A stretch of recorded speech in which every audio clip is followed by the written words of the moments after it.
23મી ફેબ્રુઆરી 2026નો વિધાનસભાનો દિવસ. આજે 23 તારીખના રોજ વિધાનસભાના સત્રમાં મેં કુલ 3 મુદ્દા ઉપસ્થિત કર્યા. આજે મારો વિષય મારા મત વિસ્તાર વિસાવદર, ભેસાણ, જુનાગઢ તેમજ આખો જુનાગઢ જિલ્લો વત્તા ગુજરાત રાજ્યને લગતા વિષયો ઉપર આજે મારા પ્રશ્ન હતા. પ્રશ્ન ક્રમાંક 17 ઉપર મારો મુદ્દો હતો કે ભાવનગર જિલ્લો અને જુનાગઢ જિલ્લામાં તાલુકાવાર સરપંચની કેટલી જગ્યા ખાલી છે અને વોર્ડ સભ્યોની કેટલી જગ્યા ખાલી છે. દોસ્તો, રાજકીય કાવા દાવાના કારણે ભાજપે મતદાર યાદીમાં જે ગોટાળા કર્યા છે તેના કારણે અને કોઈ પણ રીતે ખોટું કરીને દાદાગીરી કરીને પણ ગામની સરપંચની કે પંચાયતની ચૂંટણીઓ જીતવી એવી નિમ્ન માનસિકતાના કારણે ગુજરાતના અનેક ગામડાઓમાં સરપંચની સીટો ખાલી રહે છે, વોર્ડની સીટો ખાલી રહે છે.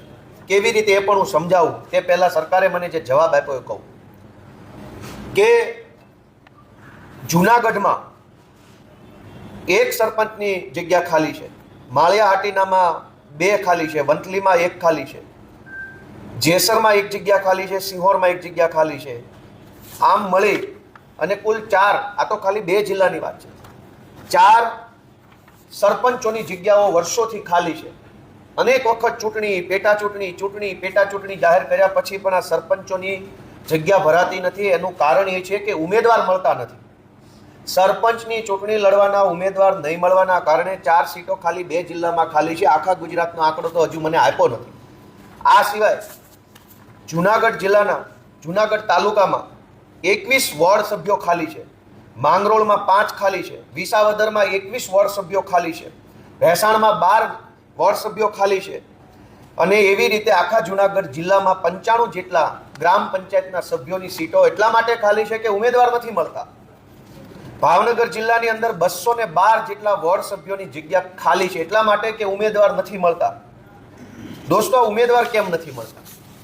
ઉમેદવાર નહીં મળવાનું કારણ એવું કે સૌરાષ્ટ્રના અનેક ગામડામાં બીજા જિલ્લાઓમાંથી ખેતી મજૂરી કરવા માટે આવતા આદિવાસી સમાજના વડીલો કે દલિત સમાજના વડીલો કે અન્ય સમાજના જે કાંઈ આગેવાનો ત્યાં ખેતી મજૂરી કરવા આવે, એનું નામ સ્થાનિક મતદાર યાદીમાં ખોટી રીતે ભાજપના માણસો ઘુસાડી દે. આદિવાસી સમાજના કોઈ એક વ્યક્તિનું નામ પણ ગામની મતદાર યાદીમાં આવે એટલે ગામમાં સભ્યની સીટ અનામત થઈ જાય, સરપંચની સીટ અનામત થઈ જાય. પણ કાઠિયાવાડમાં તો આદિવાસી વસ્તી હોય જ નહીં એટલે હવે એ સીટ અનામત થઈ ગઈ. પણ ઉમેદવાર કેવી રીતે મળે? કેમ કે જે વ્યક્તિ ખેતી મજૂરી કરવા ગામડે આવ્યા હતા એ લોકો પોતાના વતનમાં પાછા જતા રહ્યા. જે લોકો સરકારી નોકરી કરવા સૌરાષ્ટ્રમાં આવ્યા હતા એ લોકો પોતાના વતનમાં પાછા જતા રહ્યા અને એના કારણે સીટ અનામત છે. પણ એવી કેટેગરીનો ઉમેદવાર અનેક ગામડાઓમાં આખા ગુજરાતમાં પરિસ્થિતિ છે. કેટલાક ગામમાં ઓબીસી ઉમેદવાર નથી મળતા, કેટલાક ગામમાં એસસી ઉમેદવાર નથી મળતા, કેટલાક ગામમાં એસટી ઉમેદવાર નથી મળતા. એટલા માટે કે એ ગામમાં એસસી, એસટી, ઓબીસીની કોઈ સંખ્યા હોતી જ નથી અને નહીં હોવાના કારણે એ ઉમેદવાર નથી મળતા. એટલે વારંવાર જાહેરનામું બહાર પાડે, વારંવાર ચૂંટણી બહાર પાડે, તેમ છતાંય સરપંચમાં અને સભ્યમાં ફોર્મ નથી ભરાતા. આ ઘટના એટલે બને છે કે ભાજપવાળાએ મતદાર યાદીમાં ઘાલમેલ કરી છે અને એમના પાપે ગામમાં અત્યારે સરપંચો નથી. અને મારે બહુ દુઃખ સાથે સરકારે આંકડો આપ્યો છે કે ભાવનગર જિલ્લામાં 212, જુનાગઢ જિલ્લામાં 95, એમ મળીને 300 જેટલા સભ્યો અને સરપંચો ખાલી 2 જિલ્લામાં ચૂંટાયા વગરની જગ્યા ખાલી વર્ષોથી પડી છે. હવે સભ્ય ન હોય, સરપંચ ન હોય તો સરકારી જે ગ્રાન્ટ આવે એ ગ્રાન્ટને કેવી રીતે લોકોના વિકાસના કામમાં લેવી? મુખ્ય વ્યક્તિ જ હાજર નથી. તો આવા પ્રકારની દાદાગીરીને ખુલ્લી પાડવાનો પ્રયત્ન આજે મેં વિધાનસભાથી કર્યો. બીજો મારો 61 નંબરનો પ્રશ્ન છે કે બહુ મોટી જાહેરાતો થઈ રહી છે કે આયુષ્માન કાર્ડ આપી દીધું, મા કાર્ડ આપ્યું, પિતાજી કાર્ડ આપ્યું, ફૈબા કાર્ડ આપ્યું, અંકલજી આંટીજી કાર્ડ, બધા દરેક પ્રકારના કાર્ડ કાઢ્યા છે. પણ આ કાર્ડની વરવી વાસ્તવિકતા શું છે? આજે વિધાનસભામાં જવાબ આપ્યો કે માત્ર સુરત શહેર અને માત્ર રાજકોટ શહેર, આ 2 શહેરોમાં છેલ્લા 2 વર્ષમાં સરકારે 1712 કરોડ રૂપિયા પ્રાઇવેટ હોસ્પિટલોને ચૂકવી દીધા. આ 1712 કરોડ રૂપિયામાંથી સરકારી હોસ્પિટલ બનાવી હોત તો લોકોને શાનદાર સરકારી સુવિધા મળે. અરવિંદ કેજરીવાલે દિલ્હીમાં અને અત્યારે હાલ પંજાબમાં આમ આદમી પાર્ટીની સરકારે પ્રાઇવેટ હોસ્પિટલો નથી બનાવી, સરકારી હોસ્પિટલો બનાવી. એમાં સરકારી સ્ટાફની ભરતી કરી, એમાં રોજગાર મળ્યો, દવા મળી, સારવાર મળી અને સરકારને પણ આશીર્વાદ મળે. જ્યારે ગુજરાતમાં ભાજપની સરકારે માત્ર સુરત, રાજકોટ બે શહેરોમાં 1712 કરોડ રૂપિયા જેટલા જનતાના ટેક્સના પૈસા પ્રાઇવેટ હોસ્પિટલોને ચૂકવી દીધા, તો આ 1712 કરોડ રૂપિયામાંથી દરેક તાલુકે એક સારામાં સારી 100 કરોડની હોસ્પિટલ બનાવી શકાય હોય. દરેક તાલુકે 100 કરોડના ખર્ચે શાનદાર સરકારી શાળાઓ, સરકારી દવાખાનાઓ ખોલી શકાય. 1700 કરોડમાંથી કમસે કમ 17 જેટલી સારામાં સારી સરકારી હોસ્પિટલો ખોલી શક્યો હતો. અને આ તો ખાલી સુરત, રાજકોટનું છે.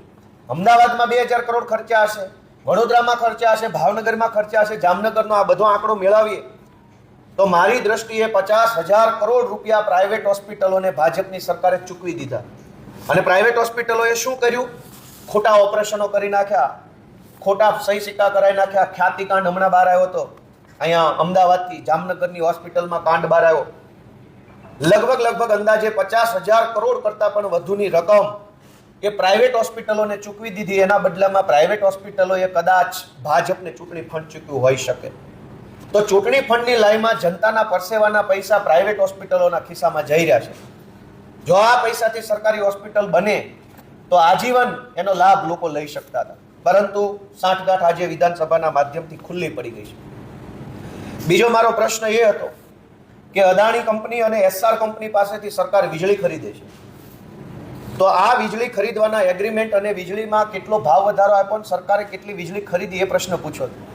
કારણ કે દિલ્હીમાં અરવિંદ કેજરીવાલની સરકારે 300 યુનિટ વીજળી મફત આપવાની દેશના ઇતિહાસમાં પહેલીવાર શરૂઆત કરી. પંજાબમાં આમ આદમી પાર્ટીની ભગવંત માનની સરકાર હાલમાં પણ 300 યુનિટ વીજળી મફત આપે છે. જ્યારે ગુજરાતમાં લૂંટી લેવામાં આવે છે અને હજુ તો વીજળીમાં લૂંટવાનું બાકી હોય તો સ્માર્ટ મીટર આવી રહ્યા છે કે જેમાં ખૂબ મોટું બિલ આવવાનું છે.